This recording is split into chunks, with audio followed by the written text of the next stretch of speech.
Hello everyone, एक बार फिर से आप सभी का स्वागत है मेरे यूट्यूब चैनल इंग्लिश विद विकास झा में। आज के इस सेशन में हम 25 एमसीक्यूज करने जा रहे हैं जो ग्रामर के प्रोनाउन टॉपिक से रिलेटेड हैं।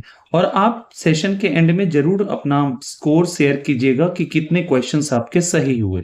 चलिए बिना देर किए हुए हम आज के इस सेशन की शुरुआत करते हैं। फर्स्ट क्वेश्चन कहता है he hurt blank while playing football. अर्थात आपको यहाँ पे देखना है कि ऑप्शन में जो भी प्रोनाउन है और प्रोनाउन के जिस भी फॉर्म की आवश्यकता है, अर्थात प्रोनाउन के पर्सनल प्रोनाउन की आवश्यकता है, डेमोन्स्ट्रेटिव की आवश्यकता है, एम्फेटिक की आवश्यकता है, रिफ्लेक्सिव की आवश्यकता है, या किस प्रकार के प्रोनाउन की आवश्यकता है आपको फिलअप करनी है। क्लियर है?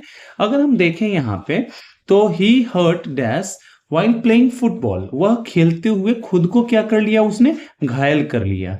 तो कहता है कि जब सब्जेक्ट जो है, डूअर जो है, अगर किसी एक्शन को कर रहा है, कोई एक्शन परफॉर्म कर रहा है और एक्शन का इफेक्ट जो है, झेलने वाला जो हमारा ऑब्जेक्ट है वो रिफ्लेक्ट कर रहा है, रिटर्न किस पे दिखा रहा है, सब्जेक्ट पे ही। मींस जब कोई ऐसा एक्शन जो रिटर्न इफेक्ट दिखा रहा हो, एक्शन का इफेक्ट जो है वो रिफ्लेक्ट कर रहा हो किस पर, सब्जेक्ट पर ही। मतलब काम को करने वाला भी वही है और काम के द्वारा जो भी इफेक्ट आ रहा है उसको रिसीव भी वही कर रहा है। तो वहां पे हमें एक ऐसे ना प्रोनाउन की आवश्यकता होती है जो रिफ्लेक्ट करे, और ये काम कौन करता है, हमारा रिफ्लेक्सिव प्रोनाउन। कौन करता है? Reflexive pronoun. और रिफ्लेक्सिव प्रोनाउन क्या होते हैं? जिनके अंत में सेल्फ या सेल्फ्स लगे होते हैं। क्लियर है? अब सिंपली देखेंगे, हिम नहीं होगा, हिज नहीं होगा और ही नहीं होगा। ही तो वैसे भी नहीं होगा क्योंकि ये जगह है ऑब्जेक्ट का, और ये हमारा क्या है, सब्जेक्टिव केस का प्रोनाउन है। हिम ऑब्जेक्टिव केस का प्रोनाउन है, लेकिन ये क्या है, ये यहाँ पे दिखा रहा है किसी और पे। लेकिन जब वो खुद को चोटिल कर लिया जब वो क्रिकेट खेल रहा था, सॉरी, ये वो फुटबॉल खेल रहा था। क्लियर है? अर्थात यहाँ हम देखेंगे कि ऑप्शन नंबर बी जो है हमारा करेक्ट ऑप्शन हो जाएगा। क्लियर है? चलिए आगे बढ़ते हैं बिना देर किए हुए। नेक्स्ट क्वेश्चन कहता है this is dash book not yours. अगर इस पूरे सेंटेंस में देखेंगे तो यहाँ पे आपको मिल गया क्या, ये आपको मिल गया पोजेसिव प्रोनाउन। यहाँ बात की जा रही है कि यह किताब जो है मेरी है, आपकी नहीं है। अर्थात क्या दिखाना है, पोजेशन दिखाना है। और माइन हमारा क्या होता है, ये पोजेसिव प्रोनाउन होता है। क्लियर है? और पोजेसिव प्रोनाउन जो है कभी भी अपने आगे नाउन नहीं लेता है। प्रोनाउन है तो ये नाउन को रिप्लेस करने वाला होता है, नाउन के बदले में आता है, नाउन के साथ कतई नहीं आता है। क्लियर है? मी हमारा यहाँ ऑब्जेक्टिव केस की आवश्यकता नहीं है। ऑब्जेक्टिव केस इसलिए नहीं क्योंकि यहाँ पे एक्शन इस पे रिफ्लेक्ट नहीं हो रहा है। क्लियर है?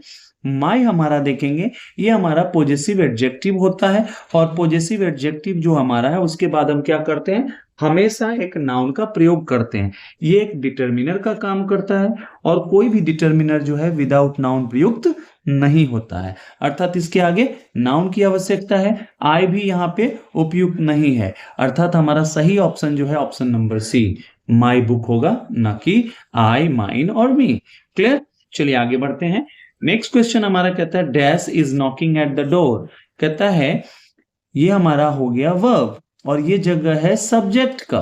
ठीक है? हु हमारा सब्जेक्टिव केस में होता है, हुम हमारा ऑब्जेक्टिव केस में होता है, व्हिच जो है ये भी हमारा सब्जेक्टिव और ऑब्जेक्टिव दोनों में हो सकता है। लेकिन व्हिच का प्रयोग करते हैं हम नॉन लिविंग थिंग के लिए, अर्थात यहाँ पे कोई आदमी इसको नॉक कर रहा होगा। क्लियर है? अर्थात दो तो हमारे ऑप्शन ऐसे एलिमिनेट हो गए। हुज का प्रयोग हम करते हैं किसके लिए, इंट्रोगेटिव प्रोनाउन के तौर पर या इंट्रोगेटिव एडजेक्टिव के रूप में भी करते हैं। अगर हम इनका प्रयोग हम इंट्रोगेटिव प्रोनाउन के रूप में करते हैं तो इनका संबंध बताने के लिए प्रयोग किया जाता है, जबकि यहाँ पे एक्शन के परफॉर्मर की बात की जा रही है। अर्थात ये भी हमारा छट गया। अर्थात ऑप्शन नंबर सी जो है हु, जो कि सब्जेक्टिव केस में है, who is knocking at the door, ये क्वेश्चन कर रहा है इंट्रोगेटिव प्रोनाउन के तौर पे कि कौन है जो दरवाजे पर क्या कर रहा है, दरवाजे को खटखटा रहा है। अर्थात हमारा ऑप्शन नंबर सी जो है करेक्ट आंसर है। क्लियर है? आगे बढ़ते हैं।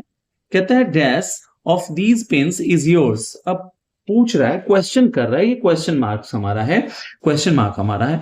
Which of these pens is yours, whose of these pens is yours. Who देखेंगे यहाँ पे पर्सन के लिए प्रयुक्त होता है, और ये बात हो रहा है यहाँ पे किस चीज की, कलम की बात हो रही है, अर्थात ये गया। whom ऑब्जेक्टिव केस का है, आपको आवश्यकता है सब्जेक्टिव केस के प्रोनाउन की, दो आप ऐसे एलिमिनेट कर लिए।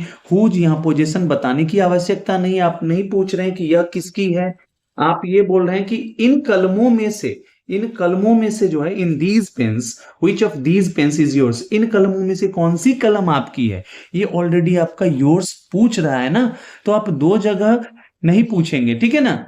या इसी को अगर हुज लगाते, हुज पेन इज दिस, ऐसे आप कर सकते थे, लेकिन चूंकि आगे हमारा पॉजेसिव प्रोनाउन यूज हो चुका है, इस कारण से हम क्या करेंगे, हुज का प्रयोग नहीं करेंगे। बच गया आपके सामने ऑप्शन नंबर ए, जो कि आपका करेक्ट आंसर है। क्लियर है, चलिए आगे बढ़ते हैं। नेक्स्ट क्वेश्चन कहता है she looked at blank in the mirror. अब जब आप बात करते हैं किसी मिरर में कि अपने आप को देखने की, तो आप यहां खड़े हैं और आप ही अपने आप को रिफ्लेक्शन के तौर पे प्राप्त कर रहे हैं। इट मींस ये जो हमारा प्रोनाउन होना चाहिए यहाँ पे कौन सा, जो रिफ्लेक्ट करे सब्जेक्ट की ओर, जो रिफ्लेक्ट करे डूअर की ओर, ठीक है ना। अर्थात ये होगा हमारा रिफ्लेक्सिव प्रोनाउन। और रिफ्लेक्सिव प्रोनाउन क्या होते हैं, सेल्फ या सेल्फ से अंत होते हैं।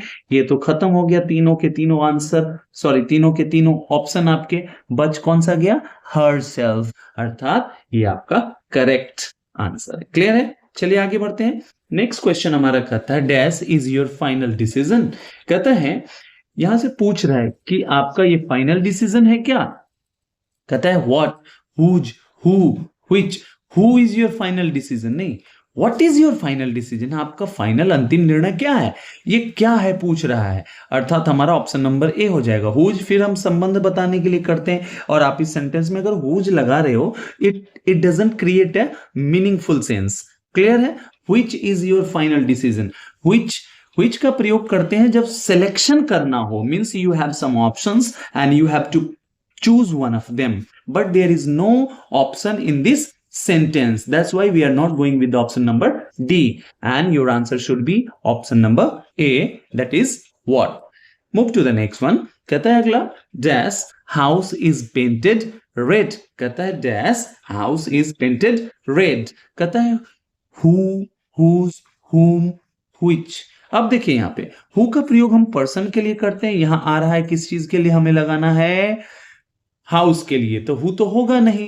होम के बारे में देखते हैं, होम हमारा ऑब्जेक्टिव केस होता है, ये जगह किसका है, सब्जेक्ट का, उसे होना चाहिए किसमें, सब्जेक्टिव केस में, और ये है किसमें, ऑब्जेक्टिव केस में। It is also not going to be your answer. Next हमारा है देखेंगे whose house is painted red. कहता है कि किसका घर जो है रेड कलर से पेंट है, सो ये आपका आंसर हो सकता है। अब देखेंगे फिर आगे, पहले हम बढ़ लेते हैं कि क्या इससे भी बेहतर ऑप्शन है क्या। कहते हैं which house is painted red, ये हो सकता है आंसर, लेकिन अभी मैंने ऊपर क्या बताया था कि व्हिच का प्रयोग करते हैं सिलेक्शन के तौर पे। जब हम 2-3 घर होता, उसमें हम किसी एक की बात करते, तब व्हिच का प्रयोग होता, ठीक है ना। अर्थात हमारा सही ऑप्शन होगा option number B, that is whose. Clear है, चलिए आगे बढ़ते हैं। कहता है they blamed dash for the mistake, they blamed dash for the mistake. कहता है उन लोगों ने ब्लेम किया, किसको ब्लेम किया इस मिस्टेक के लिए। कहता है हिमसेल्फ। देखिए अगर हिमसेल्फ की बात करें, तो अगर ये बता रहा है कि उन्होंने अपने आप को ब्लेम किया, तो यहां पे देखेंगे ये प्लूरल फॉर्म में है और ये सिंगुलर फॉर्म में है, तो इन दोनों का कॉम्बिनेशन नहीं अच्छा है। ये मतलब अगर मैं बोलूं कि मैंने अपने आप को ब्लेम किया, आई ब्लेम्ड माई सेल्फ, तो आई हमने यूज किया singular, first person singular number का, इसलिए हमने फर्स्ट पर्सन सिंगुलर नंबर का रिफ्लेक्सिव प्रोनाउन भी यूज किया, तो इन दोनों के बीच कॉम्बिनेशन नहीं बैठ रहा है। It means it is not going to be your answer. His, his हमारा क्या दिखाता है, पोजेशन दिखाता है, और इसका प्रयोग हम करते हैं पोजेसिव प्रोनाउन और पोजेसिव एडजेक्टिव दोनों के तौर पे। यहां पे एक अगर प्रोनाउन है तो ये किसके लिए आया नहीं पता चल रहा है, दे ब्लेम्ड हिज, हिज होगा ना, उन लोगों ने ब्लेम किया, किसे किया, ये हमारा वर्ब है, वर्ब के आगे किसको आना चाहिए, ऑब्जेक्ट को, और ये हमारा क्या पॉजिटिव केस में है, तो इसकी भी आवश्यकता नहीं है। ही हमारा सब्जेक्टिव केस का प्रोनाउन है, इसकी भी आवश्यकता नहीं है। तो आपके सामने बचा कौन, him, and that is going to be your answer, क्योंकि दे ब्लेम्ड हिम, उन लोगों ने उसे इस गलती के लिए ब्लेम किया। क्लियर है? आई होप कि आपको ये सेशन बहुत ही मजेदार लग रहा होगा और आपको सारे डाउट्स आपके जो भी हैं वो क्लियर हो रहे होंगे। अगर वास्तव में ऐसा है तो आप इसे लाइक शेयर सब्सक्राइब कीजिए और अधिक से अधिक लोगों तक पहुंचाइए। चलिए आगे बढ़ते हैं। I completed the work all by dash. कहता है आई कंप्लीटेड द वर्क। देखिए यहाँ पे ये सब्जेक्ट है हमारा, ये हमारा वर्ब है और ये हमारा ऑब्जेक्ट है। कहता है मैंने इस कार्य को किया, कंप्लीट किया, फिनिश किया। ऑल बाय, कहता है सारे के सारे काम जितने भी थे ना मैंने खुद से किया। मी तो होगा नहीं, I completed the work all by me. All by me नहीं, अगर आप यही बोलते हैं I completed all the work, आप जब बोल ही रहे हो मैंने ही किया है, आई अपने आप यहां आ रहा है पहले, तो मी फिर क्यों लगा रहे हैं आप? मतलब अगर आप ये सोच रहे होंगे कि पेसिव वॉइस बना देते हैं, तो पेसिव वॉइस का स्ट्रक्चर क्या होता है? Basic structure B plus V3, जहां पे बी वेरिएबल है, इसका मान बदलते रहता है। कैसे? Is, am, are, was, were, be, been, being, इसमें से टेंस के अनुसार और टेंस के एस्पेक्ट के अनुसार आप किन्हीं का चयन करते हैं। और फॉलोड बाय क्या होता है? ये हमारा पास्ट पार्टिसिपल। क्लियर है? आप देखेंगे ये हमारा पास्ट पार्टिसिपल नहीं है, ये क्या है? हमारा वर्ब का सेकेंड फॉर्म है। ठीक है ना? ये ध्यान रखना, क्योंकि सेकेंड फॉर्म ऑफ वर्ब के पहले किसी भी प्रकार के ऑक्सिलियरी वर्ब का प्रयोग नहीं होता। और पेसिव वॉइस में बी प्लस V3 ये तो रहेगा ही रहेगा किसी भी सूरत में। क्लियर है? आगे बढ़ते हैं। अब कहता है आई कंप्लीटेड। माई अगर लगा रहे हो तो माई इज ऑलवेज फॉलोड बाय, ये हमारा क्या? डिमॉन्स्ट्रेटिव, सॉरी, माई अगर आप लगाते हैं तो माई के बाद क्या होता है? हमेशा आप नाउन लगाते हो। नाउन क्यों लगाते हो? क्योंकि ये हमारा है पॉजेसिव एडजेक्टिव है। क्या है ये? हमारा पॉजेसिव एडजेक्टिव है। और पॉजेसिव एडजेक्टिव के आगे हमेशा क्या लगाते हैं? नाउन, जो कि यहां नहीं है। ये भी आपका ऑप्शन खत्म हो गया। माइन, माइन भी नहीं होगा, चूंकि आप किसी चीज पे अधिकार दिखा रहे हो। नहीं, इसमें कहां दिखा रहे हो कि this is mine, this is yours, ऐसी कोई भी बात नहीं हो रही है। तो बच गया आपके सामने माई सेल्फ। अब माई सेल्फ का प्रयोग यहां पे किया गया है क्या? एम्फेटिक प्रोनाउन के तौर पे। एम्फेटिक प्रोनाउन का क्या काम है? एम्फेटिक प्रोनाउन का काम है कि वह किसी भी एक्शन, जिस किसी भी एक्शन की आप बात करते हो उसको एम्फसाइज करता है डूअर के बारे में, कि उसने इसे खुद किया है। अब कहेंगे कि सर सेल्फ वाला आपने बताया कि भाई वो सेल्फ से जो या सेल्फ से जो अंत होने वाले जो प्रोनाउंस हैं उनको हम रिफ्लेक्सिव बोलते हैं। अभी आप बोल रहे हैं कि वो एम्फेटिक भी होते हैं। ठीक है, अब देखेंगे दोनों होते हैं। एक का अर्थ होता है खुद को, मीन्स जब आप कोई काम करते हैं उसका रिजल्ट जो करने वाला है उसी पर रिफ्लेक्ट होता है। और एक का अर्थ होता है खुद से, वो दर्शाता है कि किसी और ने नहीं बल्कि उसी ने किया है। ये अंतर है, ये हमारा रिफ्लेक्सिव हो जाता है। और नीचे वाला जो हमारा है वो क्या हो जाएगा? एम्फेटिक हो जाएगा। क्लियर है? ये ध्यान रखना है आपको। नेक्स्ट कहता है dash are you going with. कहता है who are you going with, whom are you going with, whose are you going with और which are you going with. आप किसी व्यक्ति के साथ जा रहे हैं। तो हमने देखा था पीछे क्या, विच का प्रयोग नॉन लिविंग ऑब्जेक्ट्स के साथ होता है।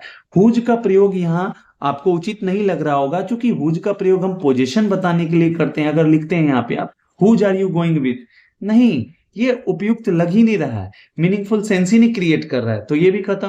Who are you going with, ये जगह है सब्जेक्ट का, सब्जेक्टिव केस लगाइए। अब कहेंगे कि सर ऐसे कैसे हो सकता है? ऐसे इसलिए हो सकता है क्योंकि ये जगह हमारा सब्जेक्ट का है और इसे सब्जेक्टिव केस की आवश्यकता है। ठीक है ना? हुम हमारा ऑब्जेक्टिव केस में है। क्लियर है? Whom are you going with नहीं, who are you going with, आप किसके साथ जा रहे हैं। क्लियर है? चलिए आगे बढ़ते हैं। नेक्स्ट स्लाइड में हमारा है पहला question, this pen is dash. अब देखिए ये हमारा सब्जेक्ट हो गया, ये हमारा वर्ब हो गया। इसमें क्या चाहिए आपको? या तो ऑब्जेक्ट चाहिए, लेकिन ये हमारा लिंकिंग वर्ब है। लिंकिंग वर्ब का क्या काम होता है कि सब्जेक्ट और कॉम्प्लीमेंट के बीच वो क्या करता है? लिंक करता है। दोनों के बीच में आइडेंटिटी हो या फिर उसके बारे में एक एक्स्ट्रा इंफॉर्मेशन हो, उस चीज की जानकारी देता है, उन दोनों को जोड़ता है। या यूं कह सकते हैं कि सब्जेक्ट की आइडेंटिटी बताता है। ठीक है ना? या वो किसका है, क्या है, कैसा है, इसकी जानकारी देता है। क्लियर है? अब देखेंगे मी तो हमारा होगा नहीं, क्योंकि मी जो है अगर आप लगाते हो ऑब्जेक्टिव केस, तो यहां तो ऑब्जेक्ट की आवश्यकता ही नहीं है, क्योंकि हमारा वर्ब जो है वो क्या है? नॉन एक्शन परफॉर्मिंग है। अर्थात यहां पे क्या चाहिए आपको? कॉम्प्लीमेंट की आवश्यकता चाहिए। और कॉम्प्लीमेंट कौन बन सकता है? नाउन या प्रोनाउन या कोई adjective.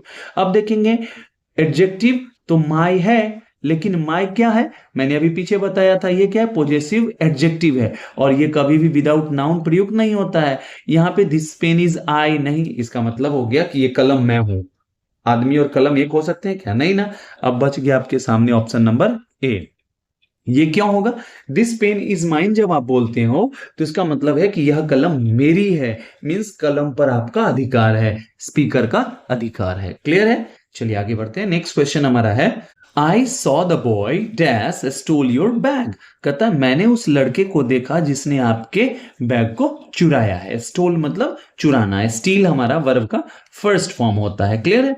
Steel, stole, stolen, stealing, steals, ये हमारा वर्ब फॉर्म चलता है।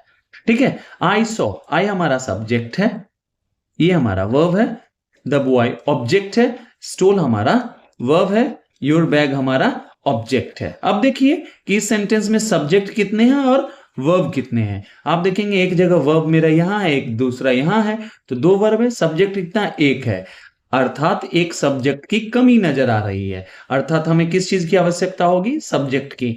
हुम हमारा क्या है? ऑब्जेक्टिव केस का। हुज हमारा पॉजेसिव केस का। अगर हुज है, अगर लगाते तो आपको नाउन लगाना पड़ता। क्लियर है? जो कि नहीं है। व्हिच का भी प्रयोग हम सब्जेक्ट और ऑब्जेक्ट दोनों के रूप में कर सकते हैं। व्हिच, अब यहां पे सब्जेक्ट चाहिए डूअर, स्टील करने वाला, चोरी करने वाला, और व्हिच का प्रयोग करते हैं नॉन लिविंग थिंग के लिए, कोई आदमी ही चोरी करेगा, अर्थात ये भी ऑप्शन आपका सही नहीं होगा। बच कौन सा गया? Option number A, who stole your bag. कहता है मैंने उस लड़के को देखा जिस लड़के ने आपके बैग को चुराया है, अर्थात ऑप्शन नंबर ए जो है आपका करेक्ट आंसर है। चलिए आगे बढ़ते हैं। नेक्स्ट क्वेश्चन हमारा कहता है the dog licked dash pause. Dog ने, ये हमारा सब्जेक्ट है, लिक किया वर्ब है, लिक मतलब चाटना, ठीक है ना, हॉर्लिक्स, ठीक है ना, ये आप कनेक्ट करते चले वर्ड्स को। ठीक है? यहां पे आवश्यकता है आपको किस चीज की? ऑब्जेक्ट की। पॉज और ऑब्जेक्ट का पार्ट तो यहां दिया हुआ है। अब देखेंगे इट, इट अकेला अगर इट बोल रहे हैं तो ये सब्जेक्टिव ऑब्जेक्टिव दोनों केस में हो सकता है। क्लियर है? लेकिन यहां इट दे रहे हैं तो इट के आगे हम जानते हैं कि प्रोनाउन के आगे हम किसका प्रयोग नहीं करते हैं? नाउन का नहीं, क्योंकि नाउन और प्रोनाउन जो है ना एक दूसरे की अनुपस्थिति में प्रयुक्त होते हैं। क्लियर है? एक दूसरे के अनुपस्थिति में ये प्रयुक्त होते हैं। क्लियर है? चलिए आगे बढ़ते हैं। इट्स पॉज, कहता है कि डॉग ने अपने पॉज को, अपने पंजों को, ठीक है ना, उसने चाटा। अब देखिए यहां पे इट्स पॉज ये हो सकता है इटसेल्फ मतलब खुद को, तो खुद को नहीं, खुद के पैर को। तो याद रखना, खुद के पैर को, खुद के पंजों को, दोनों में अंतर है। खुद को ये बता नहीं रहा है। इटसेल्फ जब हम रिफ्लेक्सिव प्रोनाउन का प्रयोग करते हैं तो रिफ्लेक्सिव प्रोनाउन के आगे नाउन नहीं आता है, अर्थात ये भी आपका ऑप्शन गलत हो गया। इट्स आपका सही है। अब कहेंगे कि सर इस इट्स में और इस इट्स में क्या डिफरेंस है?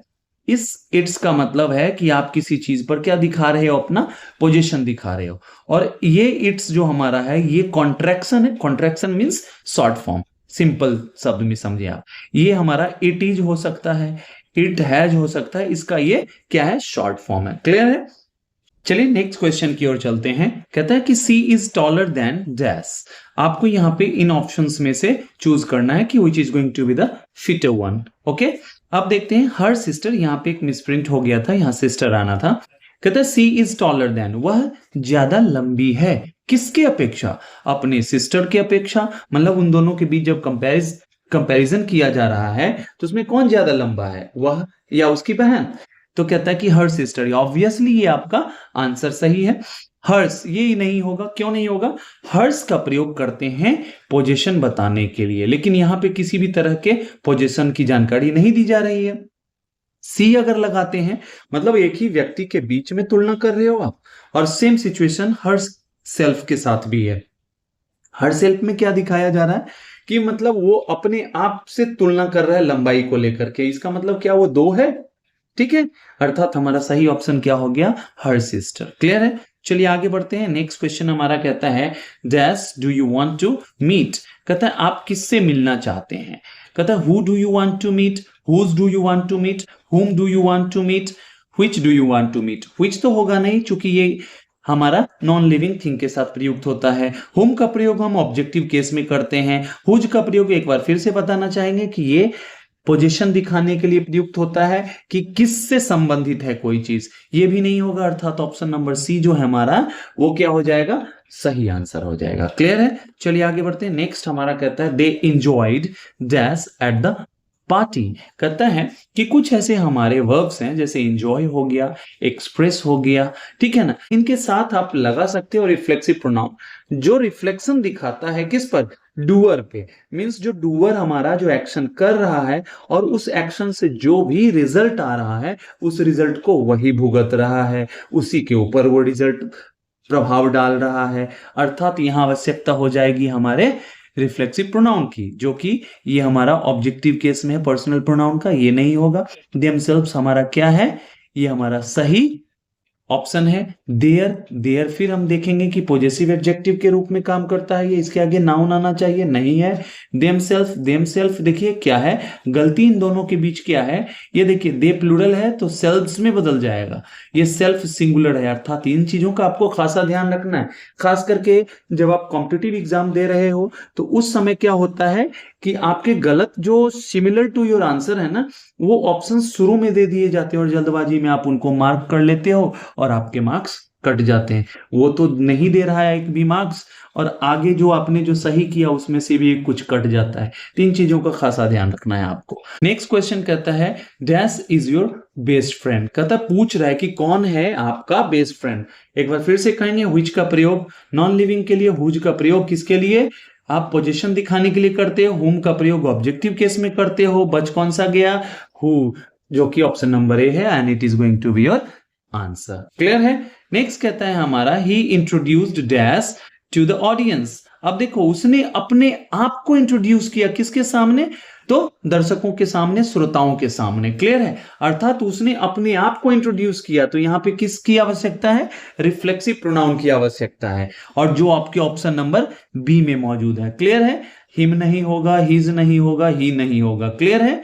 चलिए नेक्स्ट क्वेश्चन है द चिल्ड्रन हेल्प्ड डैश। कहता है द चिल्ड्रन हेल्प्ड, बच्चों ने मदद की, उनकी की, अपनी की, किनकी की। कहता है them, the children help them, ये भी हो सकता है, बच्चों ने उन लोगों की मदद की, ये हो सकता है। दे तो कतई नहीं होगा चूंकि ऑब्जेक्टिव केस की प्रोनाउन की आवश्यकता है, चूंकि ये जगह ऑब्जेक्ट का है।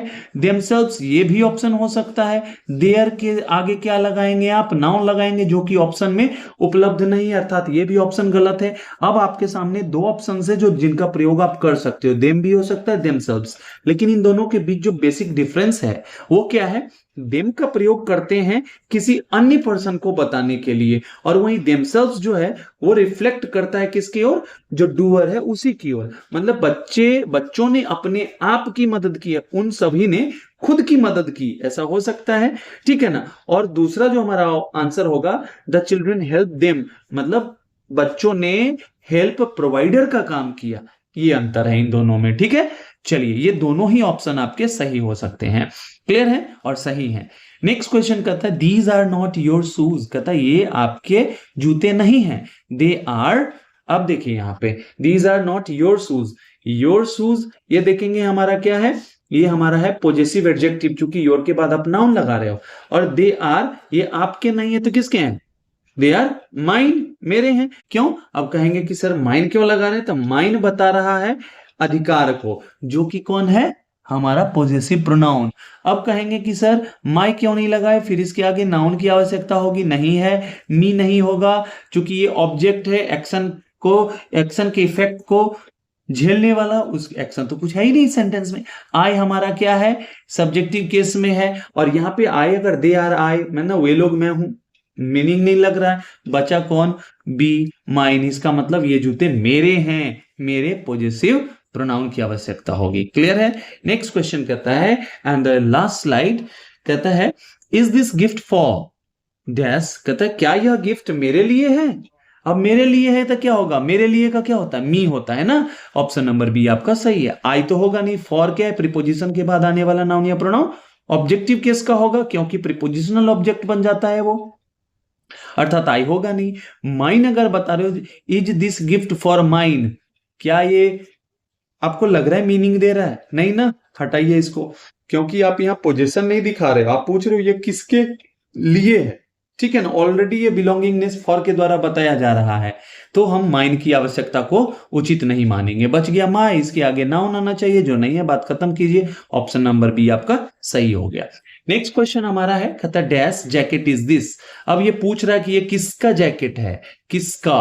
अब देखिए हुज, ये हुज जो है आपका क्या है, हु इज का क्या है, या हैज का कॉन्ट्रैक्शन है। आपको लग रहा है कि इसकी आवश्यकता है, नहीं। Which jacket is this, which, आप जैकेट के बारे में पूछ रहे हो कि ये किसकी जैकेट है, किसका जैकेट है, ये उचित नहीं लग रहा। हुम सब्जेक्ट की जगह पे आपका क्या काम है, एक गीत है ना, मेरे अंगने में तुम्हारा क्या काम है, वही बात इसे पूछिए। ठीक है, अब ऑप्शन नंबर ए जो है आपका करेक्ट आ गया। क्यों, ये हमारा इंट्रोगेटिव प्रोनाउन है, इंट्रोगेटिव एडजेक्टिव के रूप में यहां काम कर रहा है, जो क्या है, जो बता रहा है, संबंध को भी बता रहा है, संबंध को भी स्थापित कर रहा है। ये चीज आपको ध्यान देना है। क्लियर है। चलिए नेक्स्ट क्वेश्चन हमारा है, आई विल हैंडल इट। कहता है मैं इसे देख लूंगा, मैं इसको संभाल लूंगा। कैसे, मी, अपने आप को कैसे मैं संभाल लूंगा, मुझे, तो मुझे जब आप बता रहे हो मैं अपने आप को संभाल लूंगा या मैं इसे खुद से संभाल लूंगा। अब देखिए इसका मीनिंग आपको पहले समझना होगा। अगर जब तक आप सेंटेंस के मीनिंग को नहीं समझ रहे ना, तो आप कभी भी बाय फ्लूक आंसर ले सकते हैं, समझदारी से नहीं ले सकते हैं, और प्रायः उसमें क्या हो जाता है, गलती हो जाती है। ठीक है ना। माई, माई के बाद नाउन आना चाहिए, बात खत्म, हटाइए। आई विल हैंडल, ये हमारा सब्जेक्ट है, ये हमारा वर्ब है, इट मेरा ऑब्जेक्ट है। अर्थात माई सेल्फ कहेंगे कि सर नहीं आएगा ना, ये तो रिफ्लेक्सिव प्रोनाउन है, और मैंने आपको बताया था रिफ्लेक्सिव प्रोनाउन के साथ साथ ये क्या होते हैं, एम्फेटिक प्रोनाउन भी होते हैं। तब क्या हो जाएगा, I will handle it my self, मैं इसे खुद से संभाल लूंगा। मतलब डूअर बता रहा है, इंफेसिस डाल रहा है कि मैं इसको कर लूंगा खुद से, मुझे किसी बाहरी मदद की आवश्यकता नहीं है। अर्थात ये हमारा सही आंसर है। माइन नहीं होगा। माइन क्यों नहीं होगा, माइन का प्रयोग हम बताते हैं किसी चीज पे पोजीशन को दर्शाने के लिए। क्लियर है, ये चीज ध्यान रखना है। अब नेक्स्ट कहता है, सी हैज ए कैट, उसके पास एक बिल्ली है। अब कहता है बिल्ली के बारे में नेक्स्ट सेंटेंस है, डैश नेम इज लूसी। अब देखिए बिल्ली का नाम क्या है, लूसी है। अब देखेंगे इसके बारे में हमने बताया था, ये कॉन्ट्रैक्शन है, इट इज या इट हैज का। क्लियर है, तो it has name is Lucy गलत, it is name is Lucy गलत, इट नेम इज, इट अगर लगा रहे हैं तो इट का प्रोनाउन के रूप में सब्जेक्टिव या ऑब्जेक्टिव केस में होता है, पोजीशन बताने के लिए नहीं, पर्सनल प्रोनाउन के रूप में होता है, ये भी खत्म हो गया। इटसेल्फ का भी प्रयोग नहीं होगा कभी भी। याद रखिए रिफ्लेक्सिव प्रोनाउन का प्रयोग कभी भी किसी भी वाक्य में सब्जेक्ट के तौर पे नहीं किया जाएगा। आप फेसबुक या इंग्लिश में जानते होंगे क्या, my self Vikas Kumar Jha, my self this this this that that that, नहीं, माई सेल्फ तो सब्जेक्ट के फॉर्म में आएगा ही नहीं, वो हमेशा क्या होगा, ऑब्जेक्टिव केस में आएगा, रिफ्लेक्सिव प्रोनाउन के तौर पे। हम जो बोल देते हैं माई सेल्फ विकास कुमार झा, ये सेंटेंस ही गलत है। दिस इज विकास कुमार झा बोलिए, माई नेम इज विकास कुमार झा बोलिए, इस तरह से बोलिए आप। ठीक है ना, ये ध्यान रखना है। तो इट सेल्फ नेम इज कतई नहीं होगा, याद रखेंगे इस चीज को। बच कौन सा गया, इट्स। इट्स ये क्या कर रहा है, हमारा एक एडजेक्टिव का काम कर रहा है। कौन सा एडजेक्टिव, तो इट्स जो है आपका वह पॉजेसिव एडजेक्टिव है, और इसके आगे नाउन आता है पॉजेसिव एडजेक्टिव का, नेम नाउन है ना। तो आपका सही आंसर क्या हो गया, ऑप्शन नंबर ए। ठीक है, next and the last of this session is let dash begin the ceremony. कहता है कि अब याद रखिएगा कि लेट के आगे जो भी आएगा ना नाउन या प्रोनाउन, वह ऑब्जेक्टिव केस का होगा। ठीक है ना, और ऑब्जेक्टिव केस आप देख लें, ये हमारा सब्जेक्टिव केस का है, आवर हमारा पॉजेसिव केस का है, आवर्स हमारा पॉजेसिव केस का है, ये हमारा पॉजेसिव प्रोनाउन है, ये पॉजेसिव एडजेक्टिव है। बच कौन सा गया, अस, जो कि ऑब्जेक्टिव केस में, and it is going to be your correct answer. And I hope कि आपको ये सेशन बहुत ही मजेदार लगा होगा, और अगर वास्तव में मजेदार लगा है तो लाइक शेयर सब्सक्राइब कीजिए और नोटिफिकेशन बेल को क्लिक कीजिए, ताकि आपको सभी वीडियोस के जो है अपडेट्स टाइमली मिलते रहें, और इसको अपने दोस्तों में शेयर कीजिए। Happy learning.